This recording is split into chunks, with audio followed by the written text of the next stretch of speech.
السلام عليكم ورحمة الله. أشهد أن لا إله إلا الله وحده لا شريك له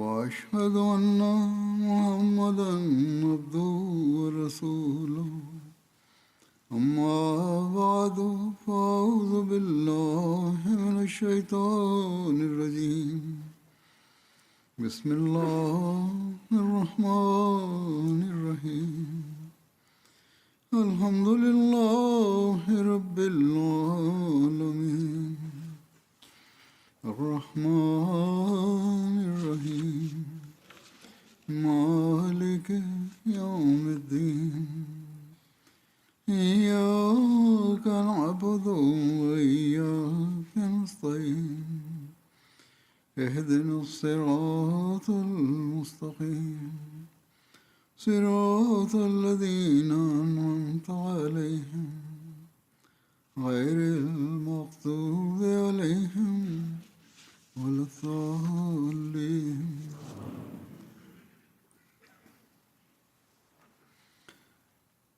हज़रत मसीह मौऊद अलैहिस्सलाम की सीरत बयान करते हुए आपकी सदाकत के मयार के Hazret Mesih Maud Aleyhisselatü Vesselam'ın siretinden bahsederken onun doğruluğu standartlarına dair bazı referansları aktarmıştım. Bugün de birkaç hadiseyi daha aktaracağım. Hazret Mesih Maud Aleyhisselatü Vesselam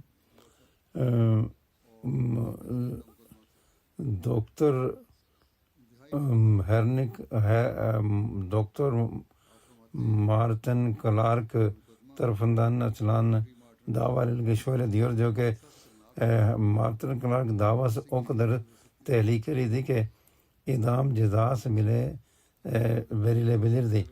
Yahudiler tarafından Roma mahkemesinde Hazreti İsa Aleyhisselatü Vesselam'a açılan davayı örnek göstererek kendisinin de benzer bir davala karşı karşıya kaldığını belirtti. İsa Aleyhisselam'ın davası Yahudiler açmıştı. Fakat bu imparatorlukta yani İngiliz imparatorlukta bana karşı davayı açan kişi saygın bir papazdı ve aynı zamanda bir doktordu. Yani üzerime katil teşebbüs yani adam öldürme teşebbüs ile ilgili suçlamada bulunmuştu. Onlar o şehadetler tanıklar getirme konusunda hiç de elinden gelenini yaptı. O kadar ki bu cemaatin azlı düşman olan Mevlevi Muhammed Abu Said Muhammed Sen Batalvi bile mahkemeye tanıklık etmeye geldi ve elinden geldiğince aleyhimde şahitlik yaparak suçun üzerime kalması için her türlü çabası gösterildi. Her türlü şahitlikler benim aleyhime açıldı ve hiçbir avukatı ve görüş sahibi benim kurtulacağımı düşünemiyordu ve zannediyorlardı ki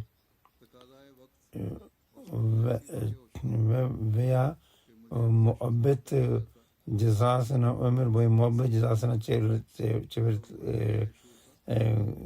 getirebileceksin. Fakat Allah-u Teala dava başlamadan önce beni bilgilendirdiği gibi bu davadan beraat edeceğimi önceden bildirmişti. Nitekim bu gaybi haber cemaatimden kalabalık bir grup tarafından biliniyordu. Sonunda dava öyle bir aşamaya geldi ki düşmanlar ve muhalifler artık ki hakimin beni üst mahkemeye sevk edeceğini düşünmeye başladılar. İşte o noktada Kaptan Douglas emniyet müdürüne şunlar söyledi. İçimden bir ses bu davanın kurgu olduğunu söylüyor. Hakim olan Kaptan Bey ikna olmamıştı. Kalbim gerçekten böyle bir girişimin yapıldığını ve Doktor Clark öldürmek için Adem gönderilerek gönderildiklerine inanmıyorum diyordu. Siz bunu tekrar soruşturun. Allah-u Teala hakimin kalbine emniyet müdürüne tekrar soruşturun demesi ilham etmişti. Hazreti Mesih Maud şöyle buyurmaktadır. O dönemde muhaliflerin sadece aleyhimle planlar kurmakla kalmıyor, dualarının kabul edildiğini iddia edenler de cezalandırılmam için dualar ediyorlardı. Sadece çabalamıyor, mahkum olmam için ağlaya dua ediyorlardı. Fakat Allah-u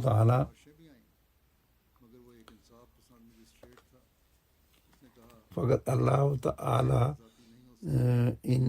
ile kim boy ölçebilir? Biliyorum ki Kaptan Douglas bazı tavsiyeleri de bunu bazı teşvik, bazı baskılar yapıldığını farkına varmış. Ama adalet ve o adalet bir hakim değil.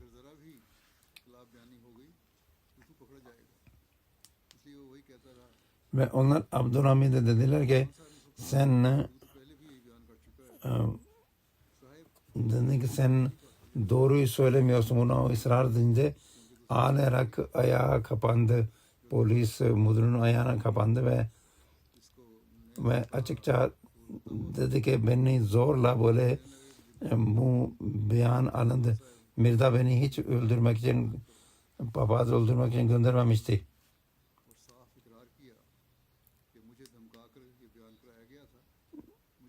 Nitekim bu tekrar bu olay Gurdaspur'a mahkemesine geldi ve orada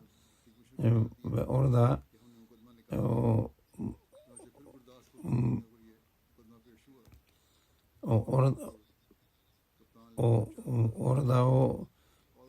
hakim gerçek açıldığından dolayı seviniyordu ve o bana karşı dava açanlar için dedi ki onlara karşı sen de dava açabilirsin. Ama ben dedim ki hayır, ben dava açmak istemiyorum. Çünkü benim davam göktedir. Yani Allah indindedir. Bunun üzerinde Douglas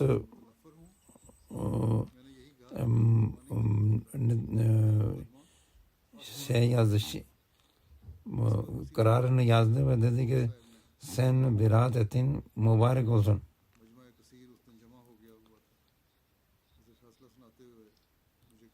İşte bu öyledir işte. Allah-u Teala kendi sadıkla kullarını böyle korur. Ben doğruydum, hak huzurundaydım. Onun için Allah-u Teala beni korudu. İşte Mesih Maud doğruluğu ve doğru sözlülüğü ve güzel ahlak ile ilgili bir kişi böyle diyor. Bu işte de Ahmedi Yol में भी अवगत मौलवी फजल इल्मुन इसमी थी.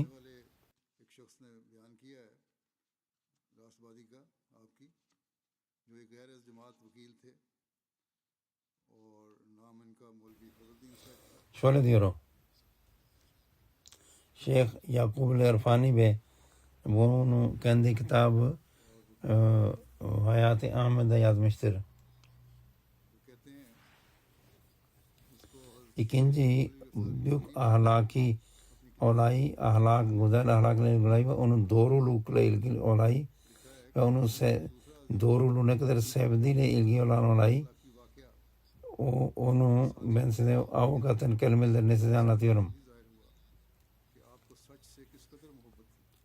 Dala Dinanath Hindistan'da 2 gazetenin müdürüydü.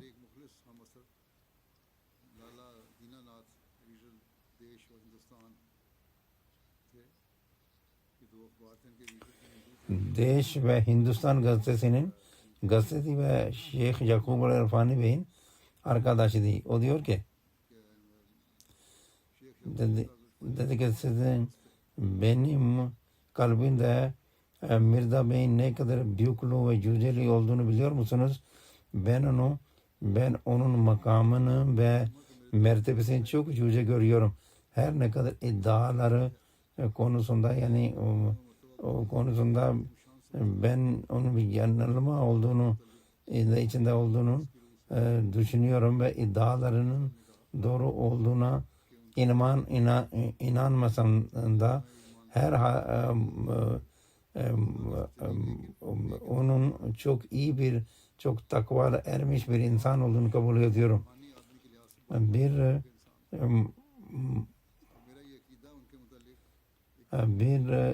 ermiş insan olduğunu ve manevi bir insan olarak yüce bir makam ve mertebe ediyor. Ona olan bu inancım şu olaydan kaynaklanmaktadır. Zubdatul Hukma Hakim Gulam Bey Nebi ve avukatı Mevlevi Fazıl Din'i tanırsınız. Akşamları Hakim Bey'in yerinde dostları toplanırdı. Ben de oraya giderdim. Bir gün yine orada ahbaplar toplanırken tesadüfen konu Mirza Bey geldi ve birisi onun aleyhinde edep ve ahlaksız sınırını aşarak bir şeyler söyledi. Bunun üzerine Mevlevi Fazıl Bey çok kızdı ve büyük bir sevgiyle şöyle dedi. Ben Mirza Bey'in muridi değilim. İddialarına da inanmıyorum. Ancak Mirza Bey'in muazzam şahsiyeti ve ahlaki kemaline hayranım. Ben bir avukatım, davalar ve vesilesiyle her sınıftan binlerce insan yanıma gelir. Binlerce insanı da diğer avukatlar aracıyla denedim. Hiçbir şekilde riyakarlık yapmayacağını düşündünüz. Nice takvalı zannettiniz. İnsanlar dava sırasında hukuki bir tavsiye üzerine ifadelerini değiştirirler. Fakat ben ömrümde ne pahasına olursa olsun doğruluktan hiç geri adım atmadığını gördüm. Tek o kişiydi beni gördüğüm kişi. Mirza Ghulam Ahmed. Ben onların bir davasında avukatlık yapmıştım. Bu dava papaz Henry Martin Clark davasıdır. O davada kendileri için hukuki bir ifade taslağı hazırlayıp huzurlarına sundum. Metni okunca bunda yalan vardır dedi. Ben de sanığın beyanı yeminli sayılmaz. Kanunun dilediği gibi ifade verme hakkı vardır dedim. Bunun üzerine o dedi ki kanun böyle bir verebilir dedim. Böyle bir hak verebilir mi? Allah-u Teala bunu böyle hak bize vermiyor. Bunun üzerine ben dedim ki siz kendinize siz o zaman kendinizi kendi kendine işte zor duruma sokuyorsunuz. Bunun üzerine o dedi ki Masih Mausam dedi ki benim zor duruma sokmam Allah-u Teala'yı öfkelendirmekle olur. Lala Dinanath yani gazeteci diyor ki Yakub Ali İrfani ve o şunları aktarıyor. Mevlevi Fazıl Mirza Bey'in bu sözleri öyle bir sevgiyle anlattı ki yüzünde özel bir celal ve heyecan vardı. Bunun duyunca avukat olarak Hazreti Mesih Maud'a o halde benim avukatlığımın size bir faydası dokunmaz dedim. O ise sizin veya bir başkasının çabasıyla bir faydası göreceğimi hiç zaman aklıma bile gelmedi. Aynı şekilde birinin muhalefetinin beni yok edeceği bile inanmıyorum. Benim güvenim kalbim gören Allah-u Teala'dadır. Sizi vekil tayin etmemin sebepleri sarılmanın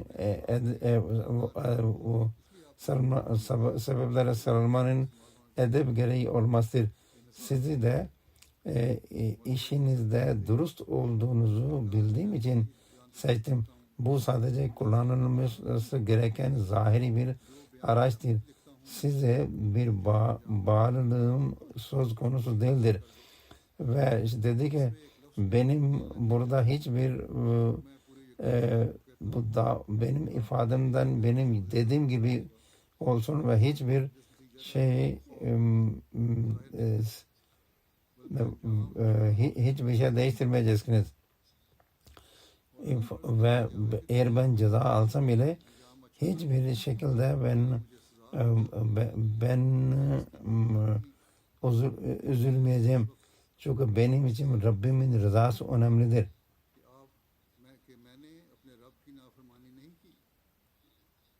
İşte Mirza Bey daha sonra Mirza Bey kendi ifadesini Zat ve Allah'ın garip bir cilvesidir ki aynen dediği gibi o ifadeleri beraat etti. Mevlid Fazlıddin onun doğruluğunu ve hak uğruna her türlü musibeti göze alma cesaretini öyle bir anlattı ki meclistekiler derin bir etkisi altında kaldılar. Orada bulunan birisi dedi ki o zaman sen niye onun muridinlerden olmuyorsun?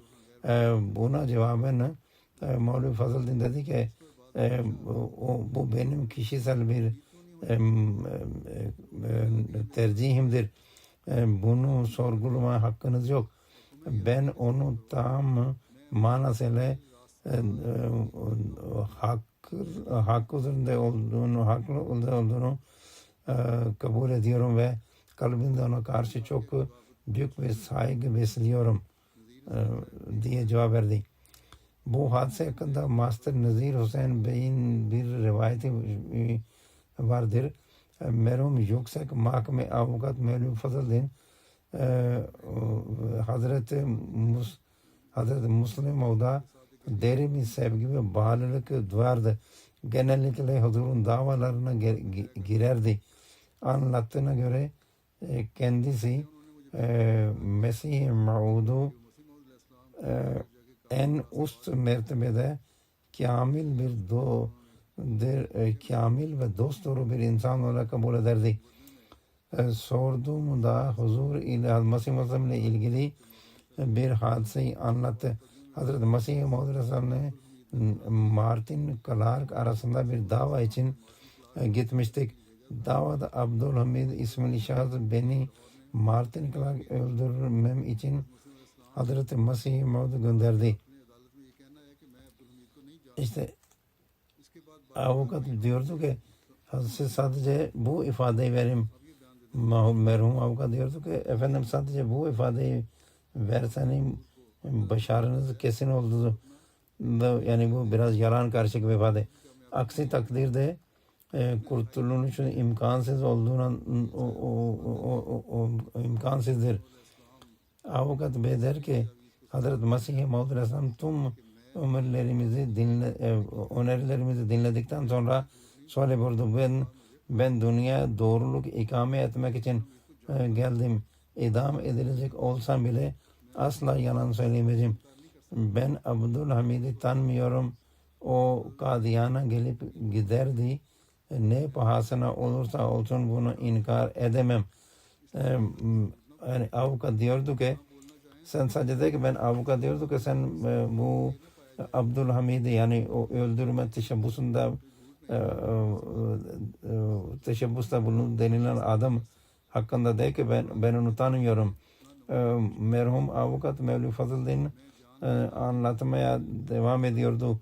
Hazura canı korumanın farz olduğunu arz ettik ve dedi ki eğer yalan söylemek istemiyorsanız en azından onu tanıdığınızın açıkça anlaşılmayacağı ucu açık ve kaçamak bir cevap verin. Yalan olmasın ama dolaylı bir söz olsun. Bunun üzerine Mesih Maud şöyle dedi ben bunu da yapamam. Allah-u Teala beni dünyaya kendimi örnek olarak sunmam için gönderdi. Canım kurtarmak adına böyle bir örnek sergilemeye hazır değilim.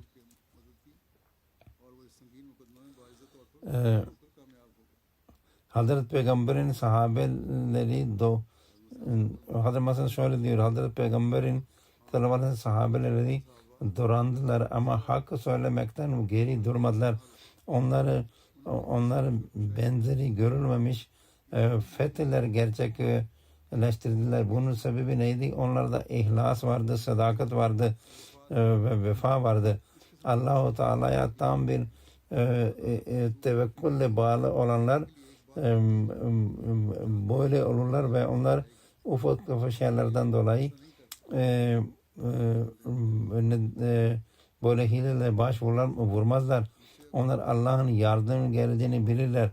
Bu yüzden öyle onlar geri adım atmazlar. Allah'ın kulları yalan söylemezler. Eğer bana sen Mesih-i Maud olduğunu iddia ediyorsun, buna ne cevap verirsin diye sorulursa cevabımın ne olacağını söyleyeyim. Doğruluk ve mertçe bir cesaret olmadan iş yürümez. Üzerimize ve o kadar çok dava açıldı ki ama sonuç ne oldu? Bu korkulardan dolayı geri adım attığımızı kimse söyleyebilir. Bu korkuyla geri adım atmak şirktir. Ben Allah'ın var olduğuna ve ihlaslı kullarına yardım ettiğine inanıyorum. Doğruyu söylüyorum ki kim samimi bir kalple la ilahe illallah derse Allah-u Teala onunla beraber olur. Çocukluktan beri kendisini tanıyan ve Hindu'nun şahitliğinden de bahsedilir. O şöyle der, Mirza Gulam Ahmet'i çocukluğundan beri tanıyorum. Onunla yaşatız. Bir gün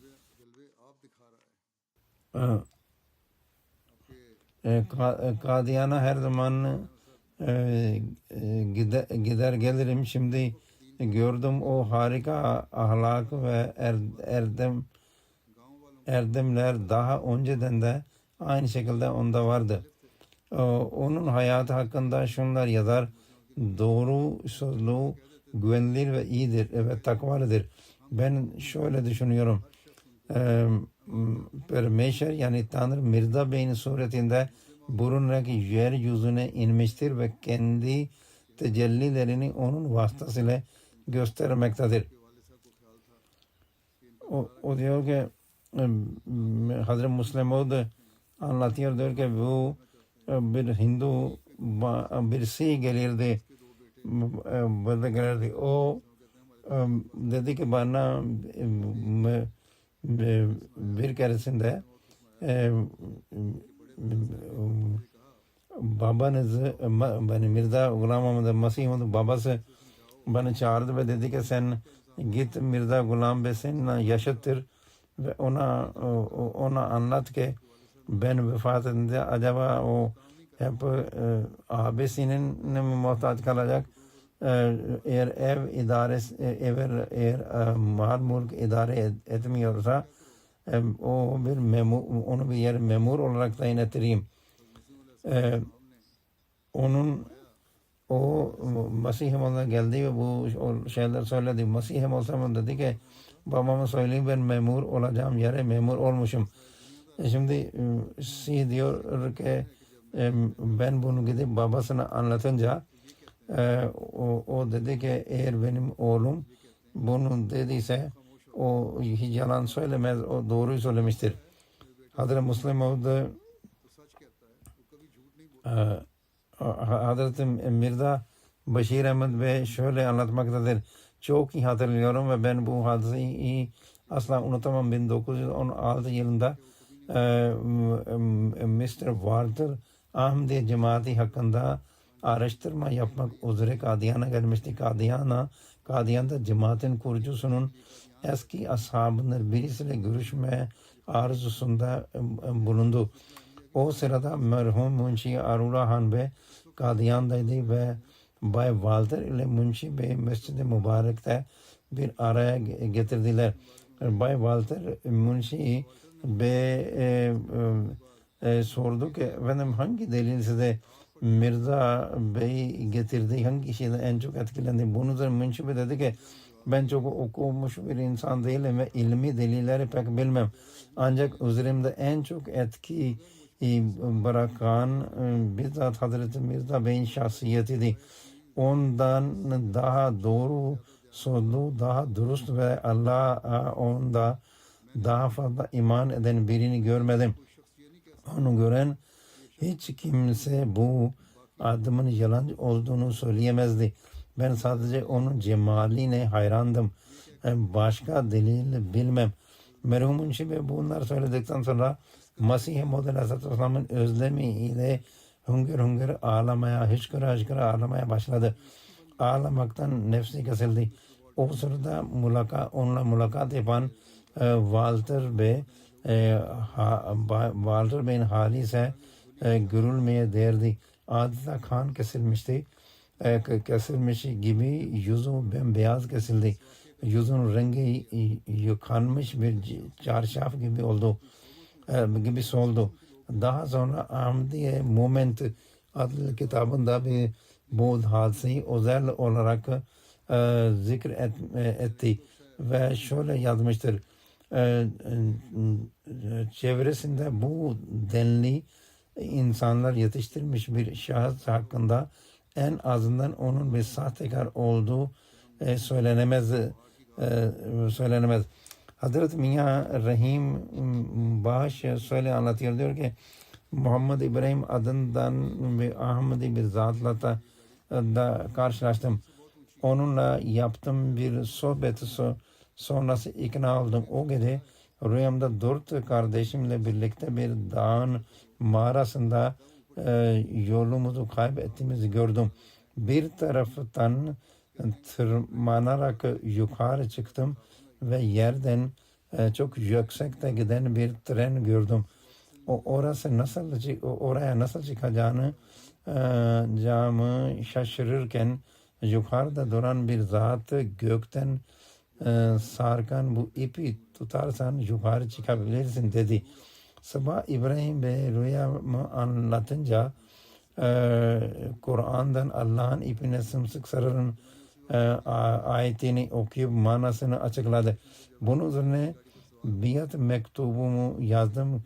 Gelen cevap biatımın kabul edildiğini ancak mutlaka Kadiyana gelmem gerektiğini bildiriyordu. Hemen hazırlanıp yola çıktım. Amritsar istasyonunda Batala trenine bindiğimde बताओ तो सही वो कैसा है, मैंने वैसे ही Batala trenine bindiğimde सही पूछूं कि कैसा है वो। iki kompartmanımda çok yaşlı 2-3 şey vardı. Nereye gittiğimi sorduklarında Kadiyana dedim. Mirda'nın Kadiyana'nı mı dediler. Evet dedim. Rüya görmüş ve biat etmiş olmama rağmen içimde daha da mutmain olması için anlatın bakalım o nasıl birisidir diye sordum. Sihler o çok meşhurdur, tanrılık iddia ediyor dediler. Bu olayların kendi anlayışlarına göre bir yorumladılar. Zira Hazreti Allah-u Teala'dan vahiy olan bir elçi olduğunu söylüyordu. Bunun üzerine şakayla karışık ben Mirza Bey tanıyorum, Siyagol'da babam birlikte memurdular ve orada işte ısrar falan içiyorlardı dedim. O anlık bir iman zayıflığı bu yalan zayıflığıyla bu yalan uydurdum. Fakat o şeyler hemen atlayarak Minya efendim sakın böyle söyleme. O ermiş biridir. Son derece doğru sözlü ve güvenilir bir insandır. O kadar meşhurdur ki insanlar dürüstlükle onu örnek gösterirler. Bizde biri doğru söylese sen Mirza Gulam Murtaza'nın oğlu musun diye sorarlar. Onun doğruluğu bizim için darbul masl olmuştur. Çocukken bizimle oynardı. Bize kitap okurdu. Kadiyan reisinin oğluydu. gün geçtikçe değişti. Bir dönem geldi ki tamamen köşeye çekildi. Dışarı çıkmazdı. İçeride büyü pişirdi. İşte bu Mevlana bir cahilane bir tabirdir. Kendi görüşlerine göre dinlerinden pek bilmedikleri için Kadiyan'ın dört bir yanına büyüsünü yaydı. Yani herkesi kendine hayran bıraktı. Hakikatini kabul ettirdi. Hangi dinden kimse yanına gelse onun dininden delillerle kendi doğruluğunu kanıtlar. Karşı tarafın yanlışını yüzüne vurdu.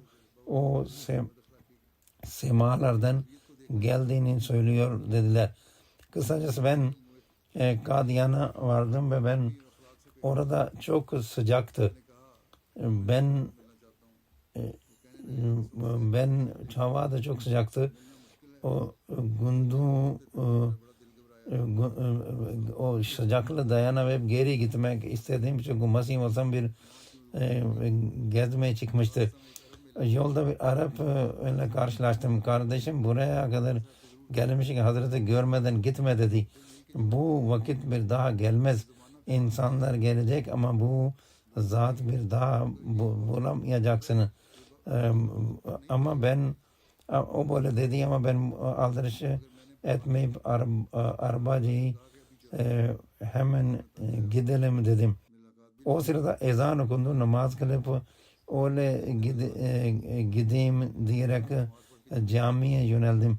Gitmemi söyleyen Arap tekrar karşıma çıktı. Bana dedi ki kardeşim ben o vakitten beri secdede senin için dua ediyorum ki sen Masih'ı görmeden gitmesin diye.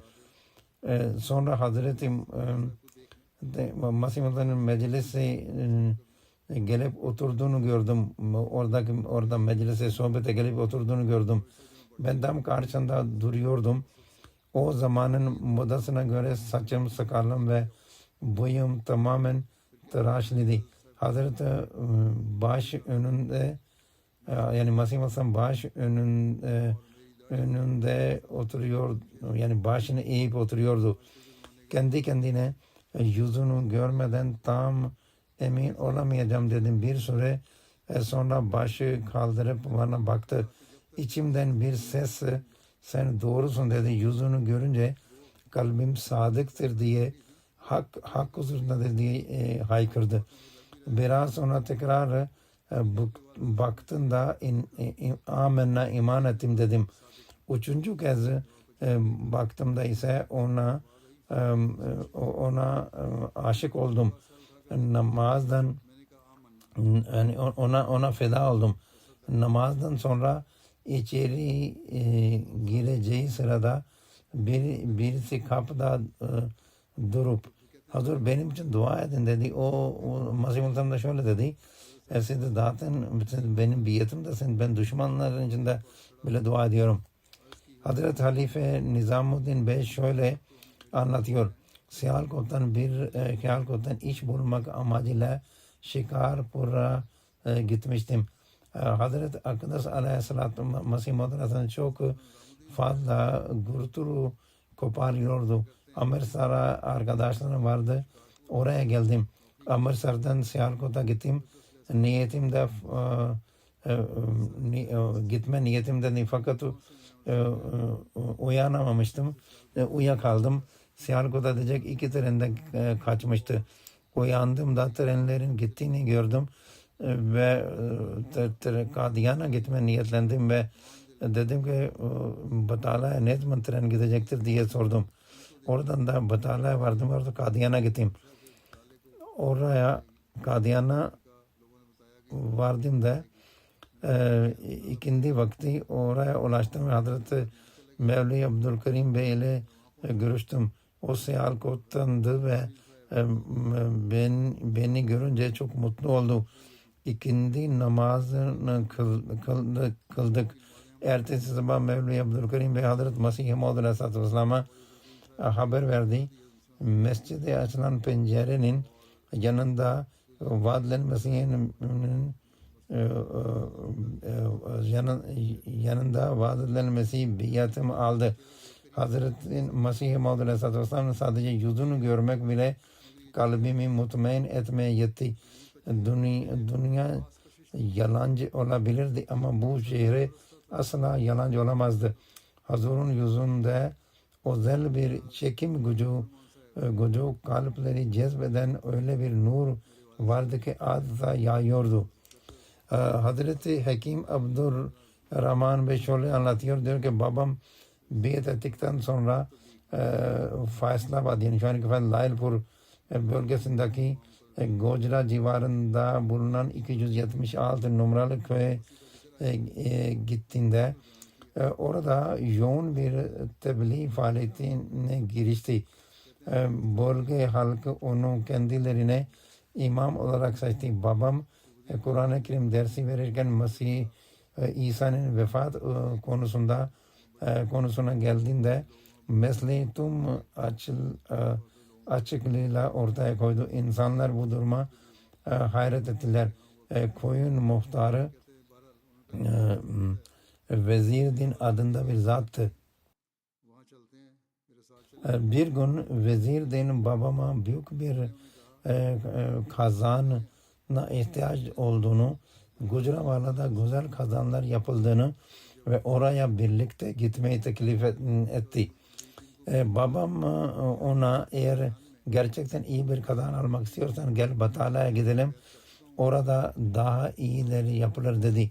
Batala'ya vardıktan sonra babam Vezirdin'e bak hemen şurada Kadiyan'da Mirza Bey yaşıyor. Ben ona biat ettim. O hak üzerinde olan bir insandır. Gel sen de onu gör dedim. Bunun üzerine muhtar bey onun kesinlikle doğru biri olduğuna şahitlik ederim dedi. Meğer muhtar bey onu önceden tanıyormuş. Sialkot'ta Mirza Bey ile beraber çalışmıştı.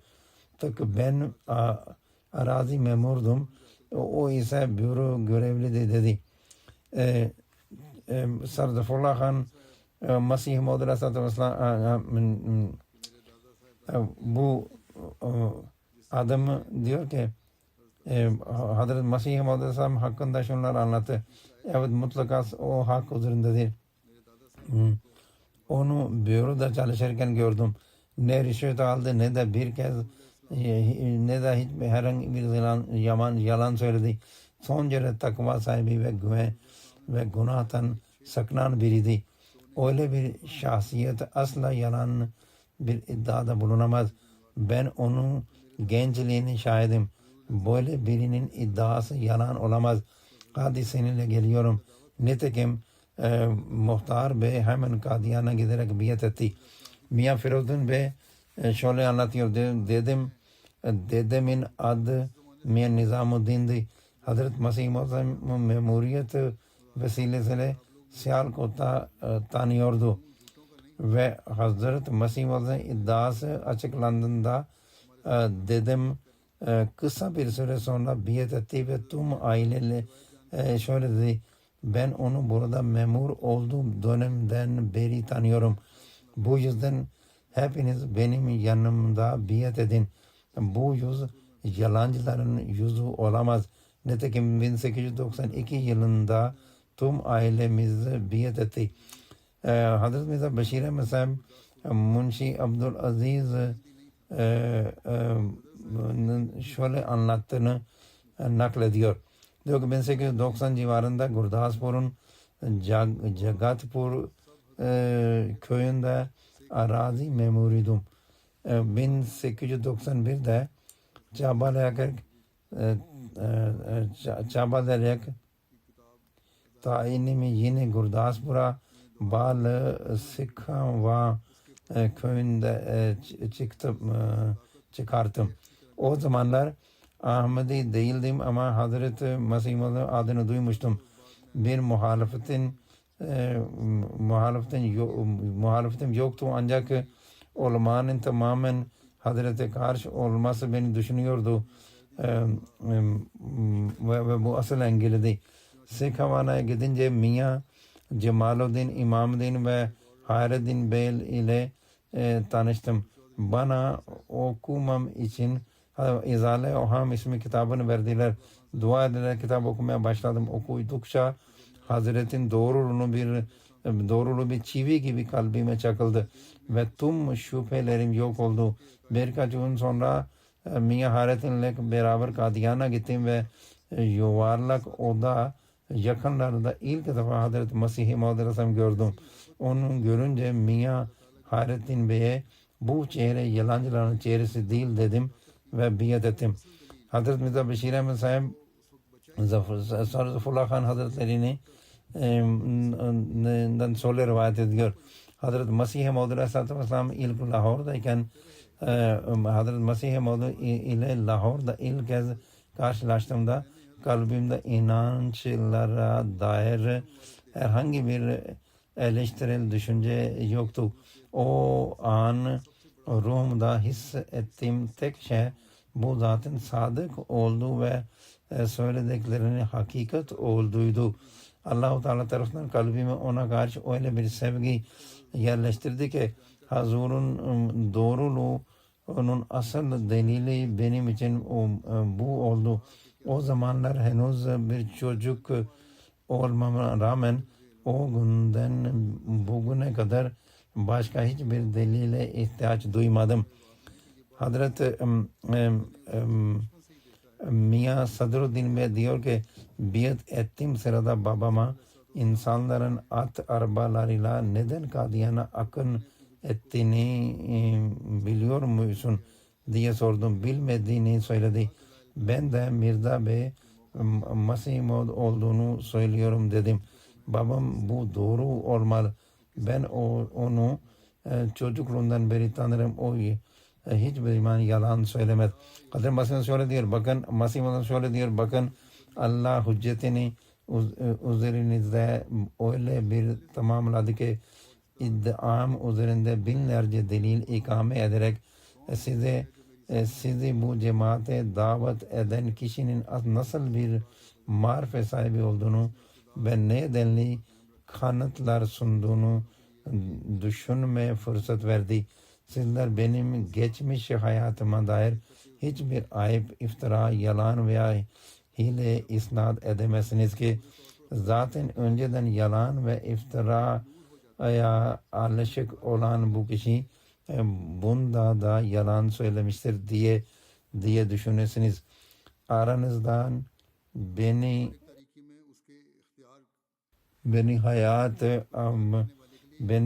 tanıyan aranızda benim hayat hikayeme dair herhangi bir eleştiri getirebilecek kimdir? Allah-u Teala bize Mesih-i Maud'un nasihatlerine uymaya nasip etsin.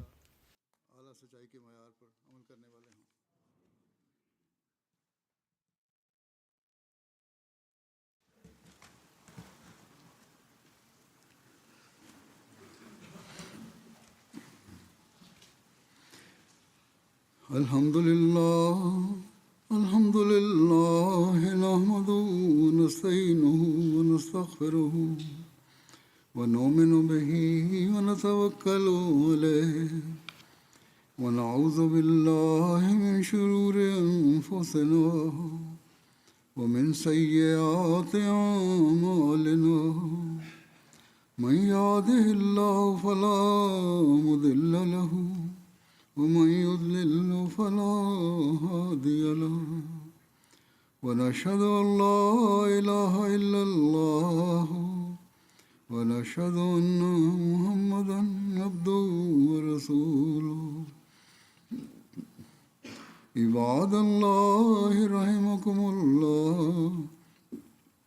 إن الله يأمر بالعدل والإحسان وإيتاء ذي القربى وينهى عن الفحشاء والمنكر والبغي يعظكم لعلكم تذكرون اذكروا الله يذكركم وادعوه يستجب لكم ولذكر الله أكبر.